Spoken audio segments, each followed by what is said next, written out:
നമസ്തേ. ജയ് ശ്രീകൃഷ്ണ. ശ്ലോകം 31. ക്ഷിപ്രം ഭവതി ധർമാത്മാ ശശ്വച്ഛാന്തിം നിഗച്ഛതി കൗന്ദേയ പ്രതിജാനീഹി ന മേ ഭക്തഃ പ്രണശ്യതി.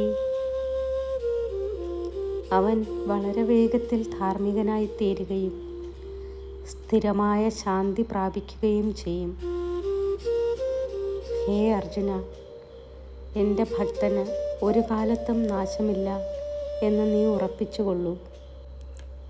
ഈ ശ്ലോകത്തിൽ ഭഗവാൻ ശ്രീകൃഷ്ണൻ ഭക്തിയുടെ മഹത്വം അതീവ സ്നേഹത്തോടെ വ്യക്തമാക്കുന്നു. മുൻപ് എത്ര തെറ്റുകൾ ചെയ്ത ആളായാലും ഹൃദയം പൂർണ്ണമായി ദൈവത്തിലേക്ക് തിരിയുമ്പോൾ അവൻ്റെ ജീവിതത്തിൽ വലിയ മാറ്റം സംഭവിക്കുന്നു.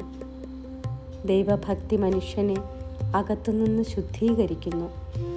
അവൻ ക്രമേണ നല്ല ചിന്തകളും സത്കർമ്മങ്ങളും സ്വീകരിച്ച് ധാർമ്മിക ജീവിതത്തിലേക്ക് ഉയരുന്നു. അതിൻ്റെ ഫലമായി മനസ്സിൽ സ്ഥിരമായ സമാധാനവും സന്തോഷവും ലഭിക്കുന്നു.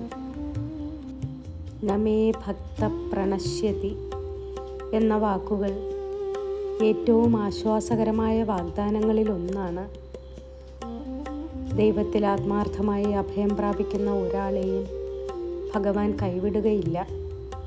ജീവിതത്തിൽ എത്ര പരീക്ഷണങ്ങൾ വന്നാലും ഭക്തൻ അവസാനത്തിൽ ദൈവകൃപയാൽ രക്ഷിക്കപ്പെടും. സത്യമായ ഭക്തി മനുഷ്യനെ മാറ്റിമറിക്കും. ഭൂതകാലത്തിലെ പിഴവുകളേക്കാൾ പ്രധാനമാണ് ഇപ്പോഴത്തെ ആത്മസമർപ്പണവും ദൈവവിശ്വാസവും. ദൈവത്തെ ആത്മാർത്ഥമായി സ്മരിക്കുന്നവർക്ക് ഭയം വേണ്ട. ദൈവകൃപ എന്നും അവരുടെ കൂടെയുണ്ട്. നന്ദി.